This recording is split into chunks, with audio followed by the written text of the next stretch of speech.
Hi there, everyone. It is just past 1 o'clock. Welcome to the ACSA Legislative Lunch Break on a Wednesday, along with Edgar Zazweta, ACSA Senior Director of Policy and Governmental Relations. I'm Naj Alikhan, ACSA Senior Director of Marketing and Communications. Welcome. We are so good to have you. It's an honor to have you here on the show today. Go ahead and jump into our chat, say hello.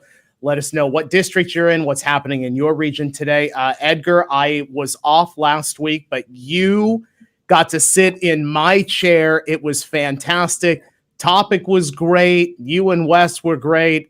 Tell me about the feedback that you got, because I know it was good. Yeah, I mean, it was an important topic, and we don't like the show's not the same without you, Naj, and I have no interest in doing that again. And I won't ask you to critique, our performance there. You're definitely the professional, and you were missed. But we had to get in there and try to get some of the information out. And I have that much more respect for you, just in how you carry the show. You're so good with these transitions, but it was good. We had to grind it out, right? Sometimes you don't have your starting lineup. And I gave Wes a hard time. We had to go JV for 1 week, but we got through. Yeah. Hey, I will tell you that on my vacation last week, I did watch the show. You and Wes did a fantastic job. Really, really great content. We've got great content coming up for you this week as well. Want to say hello to Ellen Wheeler over at Mount View Wiseman School District. Also, our good friend Gary Reller. Tammy's here, Vivian, Michelle, Nicole, Tom. So good to have you guys here with us. Again, go ahead and jump into the comment section. Say hello. Let us know where you're at. Edgar, we've got. Look, I don't think we can minimize the topic today as far as masks and that the CDPH guidance and all of that. Let me just ask you, because we are, a little more than a week since this guidance came out. You've had the opportunity to talk to a lot of administrators, people over at the state capitol. We'll talk to a couple of administrators in just a moment. What is the reaction that you are hearing, not just from the school districts, but across the street at the Capitol?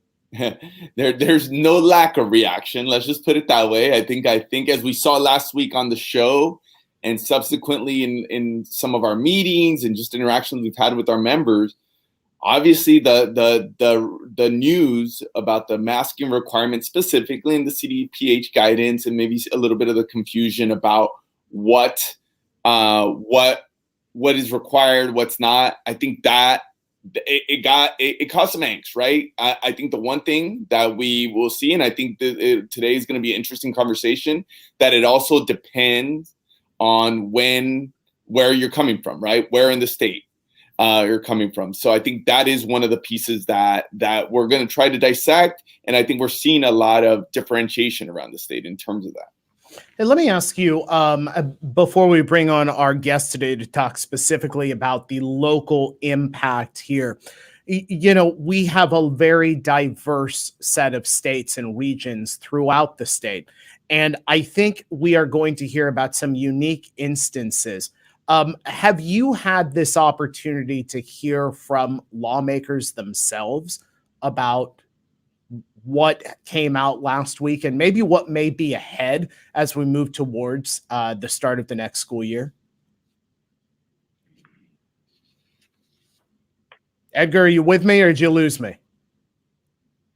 Garage. Oh, I think we're struggling with Edgar's signal. All right, it looks like Edgar has gone silent. Will my production crew in the back just let me know? All right, well, they're coming to me here on full. So I guess that means while we're trying to get Edgar's signal, hey, you never know what's going to happen here in the ACSA offices at the ACSA headquarters. So while we're on this subject of masks, let's go ahead and bring in our two guests today. Honored to have them.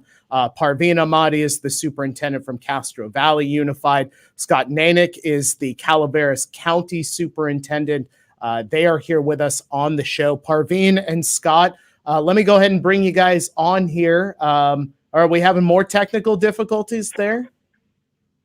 Edgar, are you back with us? I can hear you. Can you hear me, Naj? I can hear you. Yes, those are our two guests that are with us. And okay, my crew in the back. Hey, look, I was on vacation last week. We're just trying to put it all together today. Do we have Parveen Scott? There we go. Look at that, Parveen. And that's what Naj. What's the lesson here? You're never allowed to go on vacation again. Look what happened. Look what happened. I go on vacation and we can't even get the systems working together. So now we've got it together. I do have to footnote this as we get started. I am currently on my set here providing an inside look at both Castro Valley Unified and Calaveras County, because I do have football helmets from their respective districts or regions right behind me. Folks, this is what happens. You can have your school and your district promoted right here when you start dressing up our set. So good to have both of you guys here. Let me go ahead and ask you guys both, and Parveen will take you first, and then Scott right after that. Last week's guidance comes out from CDPH. We don't need to physically distance in schools because mask wearing is mandated. How has this been received by parents in your community? What is the conversation like in your area right now? What's it been like for the last week and a half? Parveen, we'll start with you. I think for us, I communicated our expectation to families. In an email, I received some questions, mostly about some of the details that we don't have. But everyone has their own context and community. And I think here we've been very cautious. We brought our students back following all the CDPH rules and CDC and our county's, requirements. And I think we've been successful having our students back. And I'm getting the sense that families are very happy to see that we're able to bring students back knowing that they will be wearing masks. I know that there will be, students and families who might not completely agree, but we've tried really hard and will continue to communicate the importance of following the mandate to keep everyone as safely as possible. So we'll just wait for the rest of the guidance, and our school starts on August 10th. So it's coming up pretty quickly. And Scott, your thoughts? I agree. It's exciting to have kids coming back into school in person. And if we're taking masks over spacing, I'll take the masks any day. And I think in general, our parents agree with that, even though we are struggling a bit delivering that message. And we have schools starting back next Wednesday. So we're getting ready for the charge ahead. But it's really important that we tell our communities that we're just following the rules here and doing the best we can for every student in our classrooms. And that if they want to debate the decisions, they need to talk to Sacramento.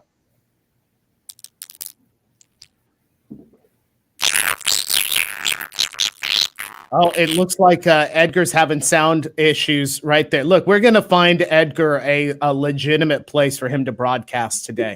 Let me go ahead and ask both of you guys, and Scott will have you lead off.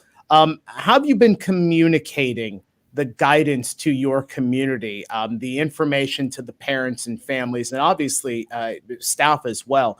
And what is the guidance that other school leaders in your specific area, how are they handling and fielding these questions from parents? Scott, we'll start with you. So my office took the lead kind of from an item we saw come out of Kern County with a one-piece sheet. It's basically the simple rules on it put out by CDPH: masks in classroom, masks not outside, masks on the school buses, and just trying to keep the message simple, straightforward, and friendly and positive. And the community has been pretty good about it. There are definitely people concerned about masks in classrooms, but we do have the independent study options coming online to address those issues and needs. Of course, we all hoped we get to the point where we don't have to wear the mask, but we also need to keep everybody safe and healthy. And with the variants running around and increasing the rates here in Calaveras County as well as the rest of the state, we need to be cautious and just come onto this a little slowly and openness and just work together to make it work. And Parveen? I think keeping the message simple I think as we get started too, it's really important for us to help our students understand why it's important to follow these rules. And I have to say, we have had no issues with our students following the rules, as you know, during summer school or when we started in March. One of the things that I keep thinking about is that in our community right now, in our county, and actually in the Bay Area, the cases are going up, as I'm sure pretty much is the case all over California. And that's getting people to be a little more cautious and more really thinking about the fact that masking is the right thing to do and continue to do. I've sent out the information to families, and I've gotten a few questions, like I said, but it wasn't most of what I've gotten. Very few were about masking and not agreeing with masking. Most of it is, what else are we going to do? Will we have tracing and tracking cases? Will we have testing? Will we have, advocate for vaccination and things like that? So I think keeping it really simple and letting people know that there is an option as well. But as I look at how many students we had in our virtual academy, last year we had about 1,300 students out of our 9,300 students who were fully virtual. Right now, as we are looking at the numbers that are going to the virtual academy, it's about 240. So that's a huge difference. That tells me that people are ready to come back, and hopefully they're very happy about some of the guidance that we have in place. I just want to point out, Edgar, before you get started here, we had, I don't know, Parveen and Scott, if you had heard this at the top of the show, that we have discussed, because Edgar and I are both in ACSA headquarters here in Sacramento, that we have a hallway cam where we can just dip into the hallway cam so you can actually see what's happening here at ACSA. You will notice, folks, that Edgar is in a completely different office right now trying to broadcast. This would have been that perfect opportunity to see Edgar sprinting down the hall to find his next studio. And unfortunately, we didn't have it. Edgar, we got to get on that starting next week. You know what? I'm having flashbacks to our Legislative Action Day where I was running around Sacramento trying to find a good location spot, but we got to do what we got to do. So apologies for a little bit of the difficulties there, but I think we're on it here. So question to both of you, and I'll start with Scott. One of the topics we hear over the course of the pandemic, or just because of just the nature of how you folks have to go about your business, is that changes board meetings. That because in many communities they become more accessible, that's created its own challenges in some cases. I know board meetings are obviously a very important part of our engagement with our families. So what have you seen in your communities? How has it manifested itself? And has it changed the way you've had to go about your business? And any advice, as always, to our members who may have to navigate this. And then now, as we're transitioning, in some cases, out of virtual meetings, kind of what are you thinking for the next year? We'll start with Scott. Board meetings, those are a fun one. And I think it's been, in my county, successful at various different levels. I've seen boards run flawless virtual meetings and have huge participation, and it go really well and be well organized. And I know other boards that have just struggled with it completely. So I think moving forward, the key to success is being flexible and providing access. I think we're in a great opportunity to learn from what we've done over the last year. And there's no reason not to continue to offer a virtual connection to a board meeting for people that can't come. All it can do is help the discussion and make it richer and more relevant to your own community. So I know for my county board, we're doing both, and it's working well. Mm-hmm. Parveen, what would you add there? Yeah, we've actually updated our boardroom so that we are able to stream outside, but we are now in person, and moving forward, we are going to have our meetings in person and audience in the room for them to make comments. So if they want to make comments, they can come in, but at the same time, we'll stream it out to folks in the community. And we've had a lot of participation. So it's been great. What I would have to say is we've all had to be really creative, not just in the classroom, but in this kind of work. But one of the things that I always think about when we start doing these things differently is to have some grace and understanding that we're going to make mistakes, we're going to have technical difficulties, and not to get nervous and just kind of be the people we are and say we're sorry, we're having technical difficulties. But it's not always going to go perfect. But I'm glad to have more and more people join us. Let me just give some background information before we ask Mary Lim.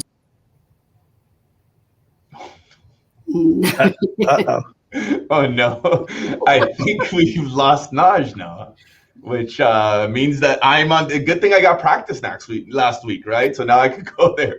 I think where he was going to go with Mary Lim's question, one of our viewers had asked about given some of the changes, and maybe you could talk about it from your perspective in your districts. Can employee with the increase of variant cases, maybe deal with it this way? How are you dealing with the increase in variant cases, and is that changing whether employees can opt out of in-person work or whatnot, or have you started to get some of those requests?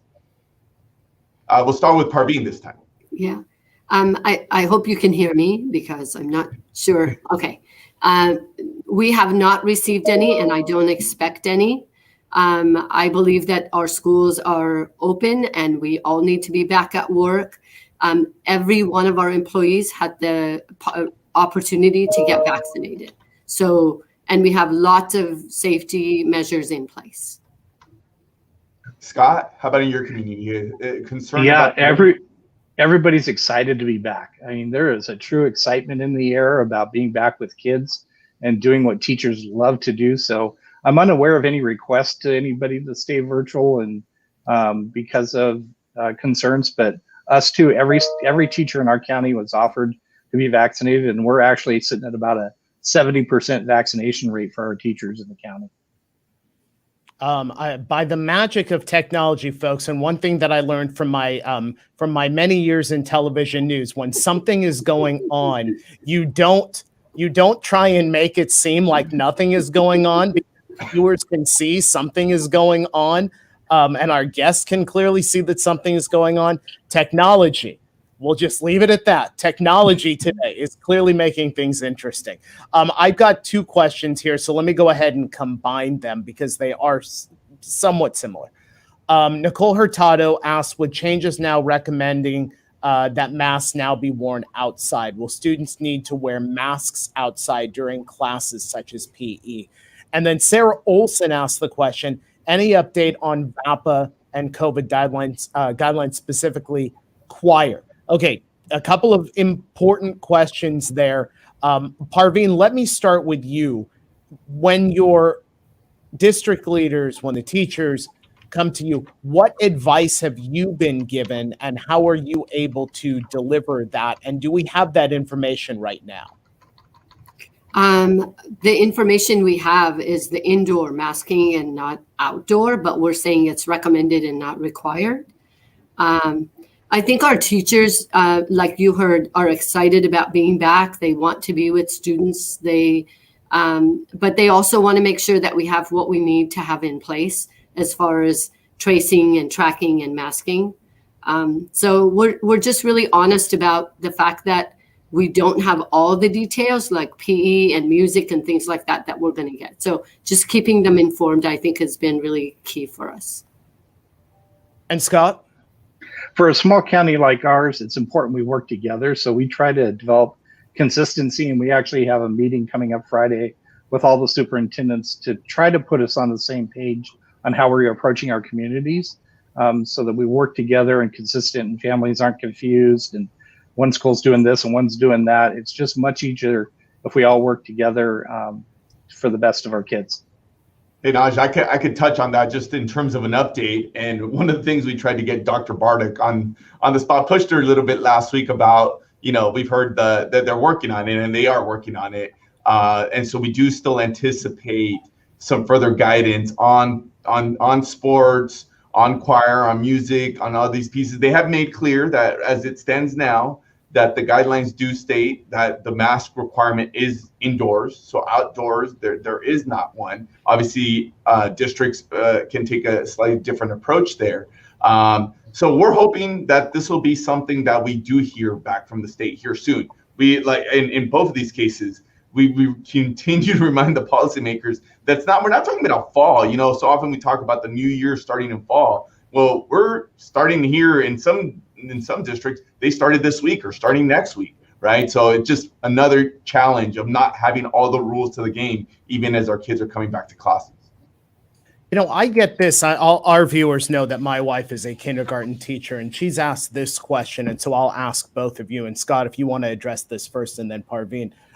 Dina Parker asks, is there a recommendation on whether to hold staff meetings and or PD in person or virtually? This is obviously something that impacts a lot of site administrators and their teachers. Scott, what have you been able to talk to your educators about this specifically, staff meetings, PD in person, and then Parveen, you after that? We're trying to bring them back as much to normal as possible. So we're encouraging in-person professional development and in-person meetings of college, being cautious, being aware of who is in your audience, and ask those friendly questions to determine whether you should leave your mask on or off. But I think every time we can do something in person, it's much more high quality and develops more of a topic. And I think right now people are just anxious to see each other and eager to work together again and have that physical presence. And Parveen? Yeah, for us, it's a mixture of both. As you heard, I think everyone is anxious to be in person, but there are times that just being online works better. Like, for example, our leadership retreat will be in person, so we need a bigger space. But depending on space, I think a lot of our principals are thinking about their PTA meetings and some of those meetings continuing online. They had a lot more participation, so I think we've learned, and we're going to have a mixture of both. I'll change the topic just for a second here. One of the things that also has been at the forefront of our members' attention is surveillance testing, right? This was such a huge topic last year as we're thinking about the regs and whatnot. So I'm just curious, given that some of the changes in the CDPH guidance about different quarantine periods for students that might be unvaccinated but masked or vaccinated unmasked, there's different requirements. It does beg the question, what our members are actually now thinking about in surveillance testing moving forward. So starting with Scott, just generally speaking in your county, what you're seeing, and as we move into the new year, how are people utilizing this mitigation effort? So we've been online with primary health back before school let out last year. And so now we offer through them both the antigen rapid test and a full PCR if we need it. But we have somebody at all our school sites that can do that testing on site. And it's really going to be case by case and as needed. So if we see numbers changing or if we have people requesting it, we've been pretty broad in access that, a family member involves the staff member, involves the kids. So if we need to test somebody to clear them to make sure that everything's going okay, we're going to do that and get it done for them. And that program's been extremely successful for us. And Parveen? Yeah, I would follow the same thing as Scott said. We work with National Lab for the PCR test, and we're adding the antigen testing. But having it available is really important for the times where you have symptomatic individuals and things like that. So it's going well, and I think having it where people can have access to easily has been really great. So we'll continue that. Let me ask this question that's coming from Michelle Borges. She says, how are you planning to address students that come to school in person and refuse to wear a mask? Because we won't have distance learning to send them to next year, and we cannot force students into independent study. Obviously, the independent study topic was one that was very, very important. It's been well publicized, but it took a while for the state to get to the point of independent study. Parveen, let me start with you. How are we addressing that situation in your school district? Yeah. I think number one is really educating folks why it's important to wear a mask. I think it's important for families to know that it's not as if a student comes without a mask, there's going to be this, you're going to be suspended, you're going to be excluded. And that's not what we're talking about. We're talking about really convincing our families and students of the safest place to be in school. So talking to them, offering them a mask. We also are fortunate to have the virtual academy. That's an option for them. But I think it's just a lot of communication with families and with students. So for school districts that do not have a virtual or an online academy, I understand, you can work with other school districts to offer that, to make sure that that's offered for them. Because we know we cannot exclude children from school for any of these reasons. And Scott? I would agree. It's about education and training and patience and working with families to solve the problem so that the best outcome can happen for their student and all the students in our programs. And with that in mind, we'll get through this. We've been talking a lot about masks, and we know how that in itself can be a tough topic in some communities. So let's get to another easy subject: vaccines and youth vaccines. So I'm curious, given the attention and obviously what we're seeing with COVID rates, and we know that this conversation is also taking shape very differently around the state. So I'm just curious how it's going in your community, as we're now starting to think about what's next. And at some point, there's going to be authorization to get more kids vaccinated under 12. And the state has been looking to not only ACSA, but our members in helping on this front. And I know that takes a very different shape depending on the community you come from. So I'll start with Scott on this one. Just generally, how has this conversation been going, and what do you kind of see as the role of our schools in this as the state tries to move this forward? It's a difficult conversation. It's a much different conversation as an adult deciding to get a vaccine as to giving it to your own kids. And I totally respect that and understand that hesitancy. It's all about education, and it's about moving slowly. We saw a huge number of our graduating seniors get vaccinated last year because they were self-motivated. That meant they felt they could do senior activities at the end of the year because they got vaccinated. We kind of need to develop that same desire from our others. We're offering health clinics at all our districts this year with conjunction with public health. So we'll be offering those vaccines down for the 12 and up group right on campus this year before school starts. Mm-hmm. And Parveen, how's it going in your community? Yeah, we've had several vaccine clinics and lots of folks who've come to get vaccinated on site. And we are going to do the same thing as Scott at a couple of our school sites, have vaccination during registration and then continue. And I think once we get started, when we share with families what quarantining guidelines there are, for example, if you're vaccinated versus unvaccinated, that might be another motivation for some families to think about getting vaccinated.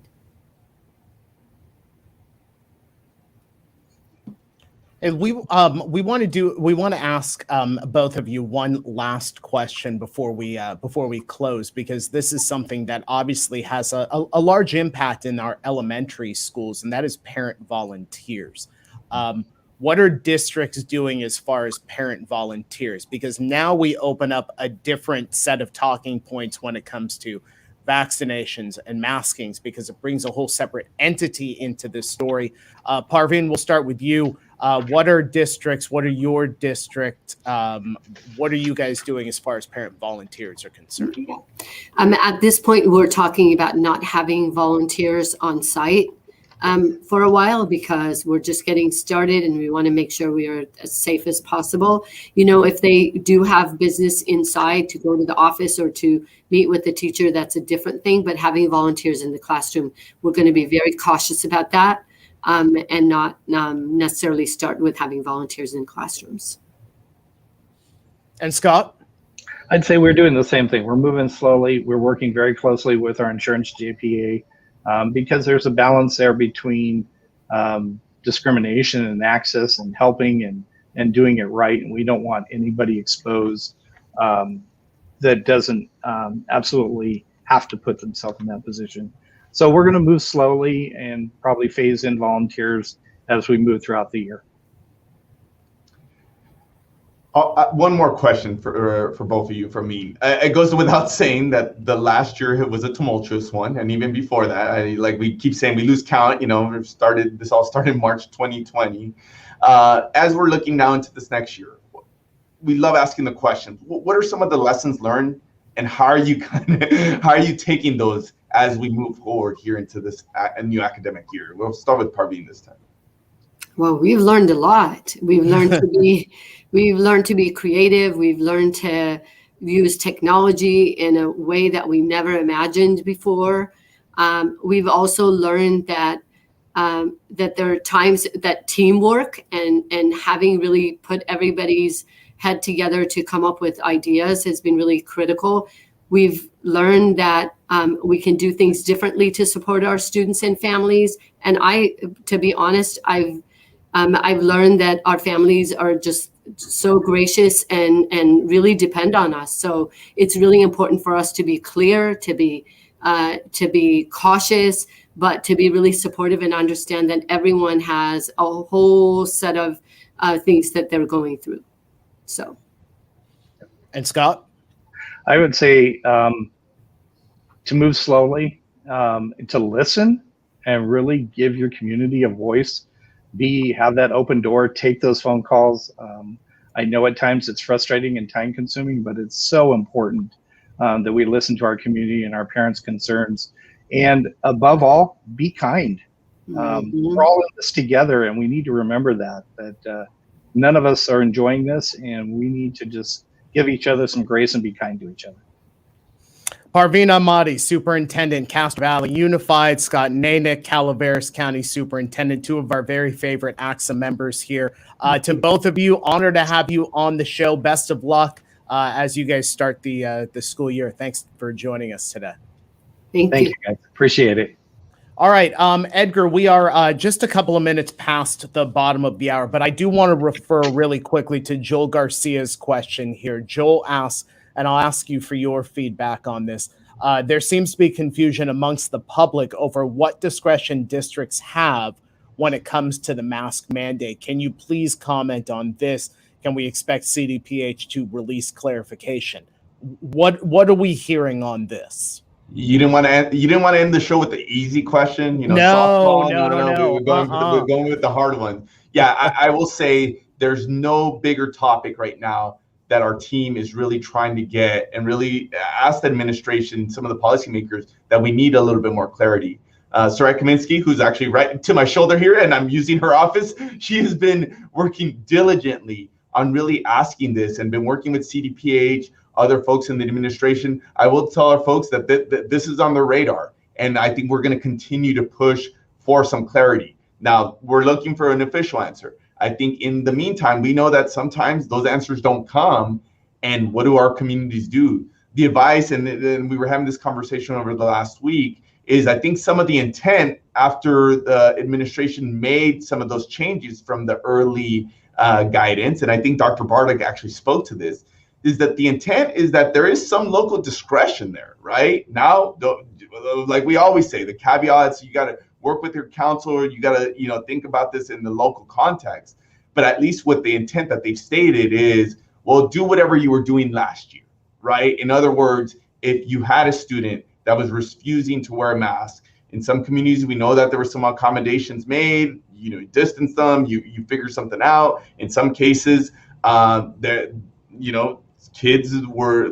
options were sought.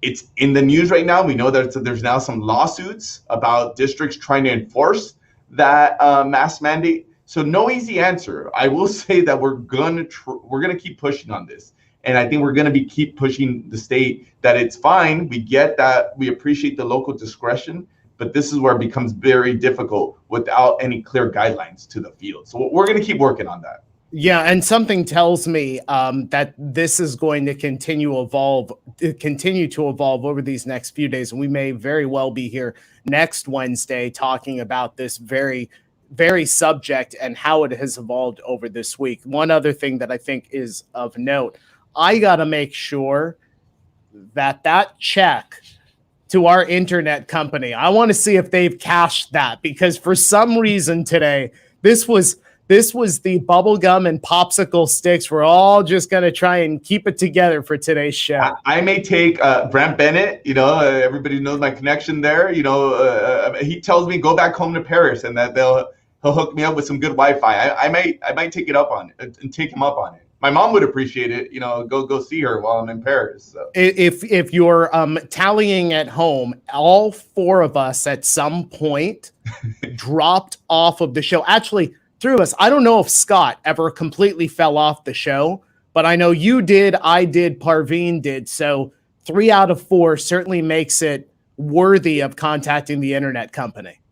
Well, we should file a complaint or a strongly worded letter. We'll see where it gets us. You and I can put that together. Edgar, good to see you, man. So happy to have you back here, and we'll talk again. Remember, Naj, I think this is it. No more vacations. You get one and out. So you got to stick it out here week in, week out. I'm starting to get that feeling. Folks, thanks so much for joining us today. Have a great rest of the day, great rest of the week. We'll see you next week. Have a great day. Thanks for joining us. Man, that was crazy.